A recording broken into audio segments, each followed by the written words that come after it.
हरे कृष्णा, आप देख रहे हैं ट्रू मीडिया का ज्योतिष विज्ञान।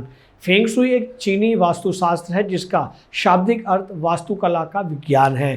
फेंग शुई हमें घर बनाने से लेकर घर में रखी पवित्र वस्तुओं और चीज़ों को रखने के बारे में विस्तृत जानकारी प्रदान करता है। फेंग और शुई शब्द एक अर्थ क्रमशः वायु और जल है। यह शास्त्र पंचतत्व जिनमें आकाश, पवन, अग्नि, जल और पृथ्वी शामिल है उन पर आधारित होता है। इसमें कई चीज़ें शामिल हैं और ऐसे फेंग शुई में कुछ पौधों का भी जिक्र किया जाता है जो घर के लिए बहुत ही लाभकारी आकर्षित माने जाते हैं। इन्हीं पौधों में से एक है क्वाइन पॉइंट। ऐसा माना जाता है कि जिस तरह से वास्तु के अनुसार घर में मनी प्लांट लगाना शुभ होता है, वैसे ही जब हम चीनी वास्तु की बात करते हैं तब घर में कॉइन प्लांट रखने से आर्थिक लाभ होने की समृद्धि बनी रहती है। आइए जानते हैं कि घर में कॉइन प्लांट रखने के फायदे के बारे में।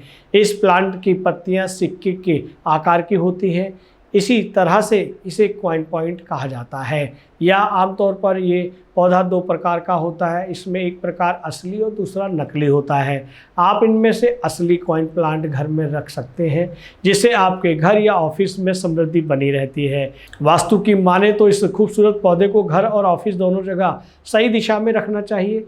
इसके लिए सही दिशा उत्तर पूर्व दिशा को माना जाता है। यदि आप घर में कॉइन पॉइंट लगा रहे हैं तो ध्यान रखें कि कभी भी पीली नहीं पड़नी चाहिए। यदि इस पौधे की पत्तियां बिना वजह सूख रही हैं तो आपको आर्थिक हानि हो सकती है। ऐसे में यदि इसकी पत्तियां पीली पड़ रही हैं तो उन्हें तुरंत काट कर हटा देना चाहिए। घर में कॉइन पॉइंट रखने की सबसे अच्छी दिशा ईशान कोण या उत्तर पूर्वी दिशा मानी जाती है। इसे आप घर के प्रवेश द्वार के ठीक भीतर रख सकते हैं जिससे आपके घर के भीतर धन का फेंग शुई के अनुसार भाग्य और समृद्धि को आकर्षित करने के लिए कॉइन पॉइंट को लिविंग रूम से दक्षिण पूर्व कोने में रखना चाहिए। चूँकि इस दिशा में शुक्र ग्रह और भगवान गणेश का शासन है, इसलिए दोनों धन और भाग्य का प्रतीक माने जाते हैं। यदि आपका घर उत्तरमुखी है तो कॉइन पॉइंट को आप घर के प्रवेश द्वार पर रख सकते हैं। कॉइन पॉइंट को आप किचन की खिड़की या बालकनी में भी रख सकते हैं। हालांकि आपको ये पौधा गैस स्टोव से ठीक पास ना रखने की सलाह दी जाती है।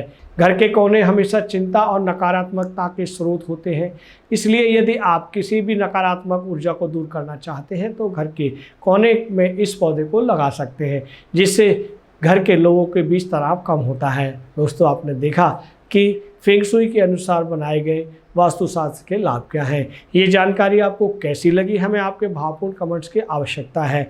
और अधिक जानकारी चाहते हैं तो इस चैनल को शेयर करें और लाइक करें।